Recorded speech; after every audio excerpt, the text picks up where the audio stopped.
So the Bulls saw their 9-game winning streak come to an end last night, which I said in the post-game video we can't be too upset about. Yes, obviously as Bulls fans, we would love for them to win every game, but it's incredibly difficult for a team to go on a long winning streak and for the Bulls to win 9 in a row, which was the first time they've been able to do that since 2011, the season Derrick Rose won the MVP, is very impressive, and streaks are ultimately meant to be broken. The challenge, though, is this upcoming week, is that it's not going to be an easy one, with 4 games and 5 nights this week, 3 of which are against playoff teams, 2 of which are title contending teams. So in this video, we're going to be talking about each of these matchups, what to expect, keys to each game, and my predictions for the week. So what's going on, everyone? You are listening to Bulls Central here. Hope you're all doing well. So 4 games and 5 nights is one of the hardest stretches a team will face in a regular season. And for the Bulls, this is the 3rd time that has occurred so far this year. Again, thanks NBA for putting that ridiculous schedule together, especially when the Bulls were off for 3 days last week between the Magic and Wizards games. But anyway, the Bulls will kick it off with their week tomorrow, taking on the Pistons at home. They'll then play the following night against the Nets, also at the United Center, which will be their 3rd time that they've seen the Nets so far this season. They'll have Thursday off, then they'll play another back-to-back on Friday and Saturday, in which they'll play the Warriors on Friday at home, and then traveling to Boston to take on the Celtics the following night. A lot of games in a short period of time, but hey, sometimes that's just how the season goes, and the Bulls kind of have to roll with it. So let's talk about this first game against the Pistons, which I think it's consensus that this would be the easiest game of the week. But I've said so many times on this channel that no game in this league is ever easy, and you can't take any team lightly. But for the Pistons, a team that is rebuilding, they have the 2nd worst record in the league ahead of the Magic. Their best player in Jeremy Grant is currently injured after tearing his UCL. Obviously, there have been a lot of rumors surrounding the Bulls around trading for Grant, but he will not be in the lineup for tomorrow night's game. The Pistons do have one of the best young talents in the league, with a potential generational talent type player in Cade Cunningham, who, after somewhat of a slow start, especially due to the injury that he had at the beginning of the year, has since been playing very well for them. Although he hasn't been the most efficient player, but still averaging 15, 6, and 5 for a 19-year-old rookie is very, very solid. He's also shown to be a very impactful defender as well. That being said, I'm not too worried about Cunningham, given he's really their main scoring and facilitating threat, and with Lonzo Ball guarding him, he's not going to have much success in getting easy looks at the basket and finding cutters to the hoop with Lonzo's wingspan. Saddiq Bey is another promising player for the Pistons, but come on now, he's no match for DeMar DeRozan. And really, outside of Cunningham and Bey, there aren't too many other guys that you should have to be worried about on this team. Vucevic can't be soft around Isaiah Stewart, needs to be aggressive in the paint and has to hit from outside, as Stewart is not that great at defending big men on the perimeter. Then the Bulls have the Nets on Wednesday. Now, we've already seen the Nets twice, and the Bulls made pretty good work of them. They were both competitive games, but the Bulls came out on top, and it's not like the Nets were shorthanded in those games. Kevin Durant and Harden were both playing. This was before Kyrie was cleared to play, of course, and the Bulls played superb basketball and really focusing most of their energy in locking down James Harden and not really putting as much effort on Kevin Durant, because we all know that he's going to get his no matter what you do. Now, I am curious whether Kyrie will in fact be able to play in this one, because obviously he can't play in Brooklyn because of the vaccine mandates. But if I'm not mistaken, didn't Chicago recently pass the same thing just a week ago? Let me know in the comments if you guys know more on that. But either way, I'm going to assume that Kyrie is going to be available in this game, which, if he is, that presents a host of challenges for the Bulls, because not only is Kyrie another guard they have to worry about locking down on offense, but also with Caruso being out, which he might be available by Wednesday, but at the time of this recording anyway, he is still out. But as opposed to the last 2 times the Bulls played the Nets, where they had the luxury of both Lonzo Ball and Alex Caruso rotating on guarding James Harden, which limited his ability to get easy buckets and open looks, with teams doubling up Kevin Durant that he's used to seeing anyway. But in this game, if they don't have Caruso and the Nets add Kyrie, that's going to be a problem.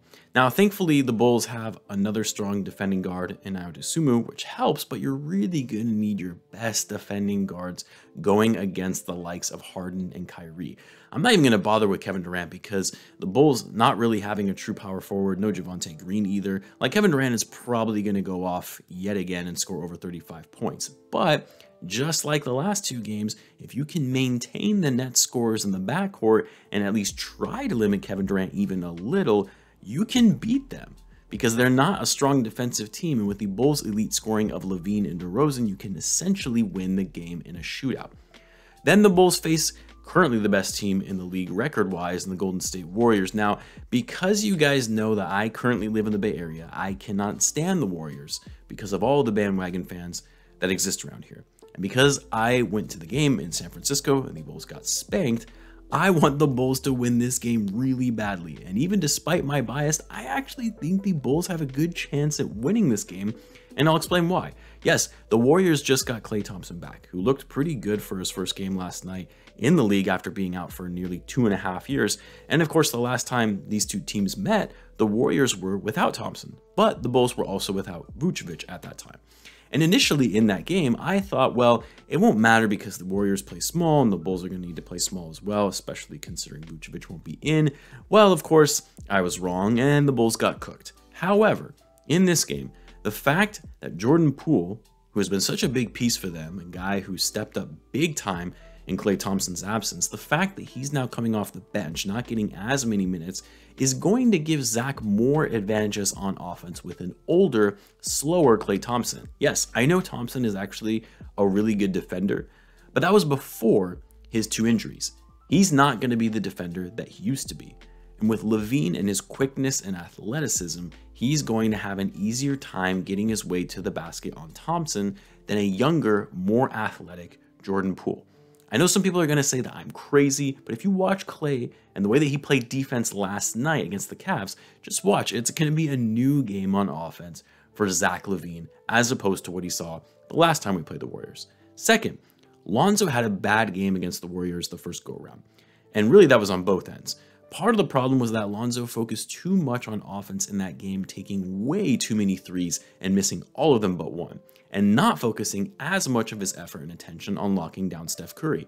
For this game, because the Bulls will have Vucevic and Ball won't be needed as a third scoring option, Lonzo can focus solely on defending Steph Curry and not giving him easy looks from deep. And as good as Curry has been this season, these past 4 games, he really has struggled shooting from 3. And it's not going to be any easier going against someone like Lonzo, and he's not going to have as easy of a time getting to the hoop going against Vucevic, unlike last time when he was schooling Tony Bradley and Alize Johnson. And above all, it looks like Draymond is going to be out for this game on Friday, which gives the Bulls more open reign on offense. But more importantly, Vucevic has the ability to spread the floor, provide extra passing and less double teams on DeRozan and Lavine. Gives the Bulls additional opportunity in this game that they otherwise didn't have the last one. And especially without Draymond, Vooch, in theory, should have a lot of open looks on the perimeter. It'll just be more of a question if Vooch can actually hit on said open looks. Then the Bulls will close out their week traveling to Boston to take on the Celtics on Saturday. The Celtics have had a pretty weird season, an up and down season to say the least. They have definitely underperformed relative to their expectations. They're currently 19-21, tied for 10th in the East, which would be crazy if either the Knicks or the Celtics missed the playoffs this year. But anyway, based on the talent level the Celtics have, they should be a considerably better team than their record would otherwise indicate. Of course, the last time the Bulls played the Celtics, which was also in Boston, the Celtics had that big lead in the third quarter, and then the Bulls completely turned that around and ended up winning by double digits. The Celtics had to have a players-only meeting after that loss and have since continued their struggles, especially with the fit between Jason Tatum and Jaylen Brown. Marcus Smart has had his issues as well, and overall they have the talent, but they just don't seem to have the fit and the chemistry down, which again is another reason why I've said time and again, chemistry is so important in producing a contending team over strictly a team with talent.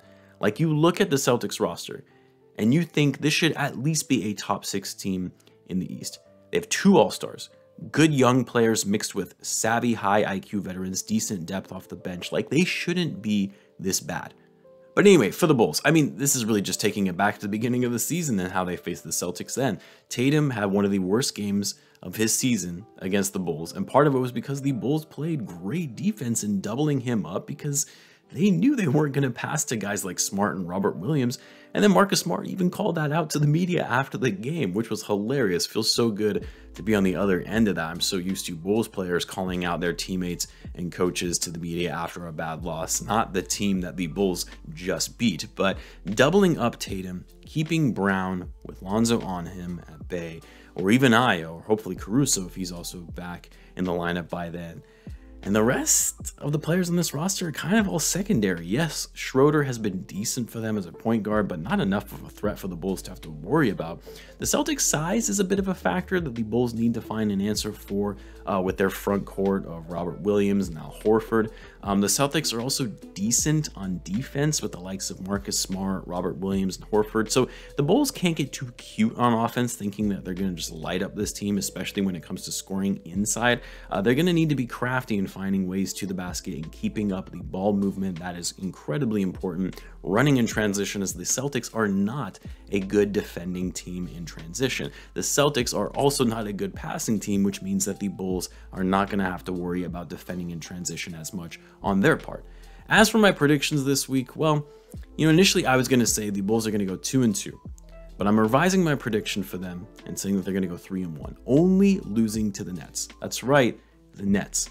I think the Bulls will make good work of the Pistons. That's easy, as I explained earlier. I think the Bulls are going to match up well against the Warriors and get a win in this one at home. And even though I think the Bulls are going to be dead exhausted after their 4th game in 5 nights and traveling to Boston, I still think because the Celtics are in such a mess right now, the Bulls are going to take advantage of that and come out with a win. I think for the game against the Nets, especially if Caruso is still out and Kyrie is playing, it's going to make it a very challenging game for them, which the Bulls will ultimately fall.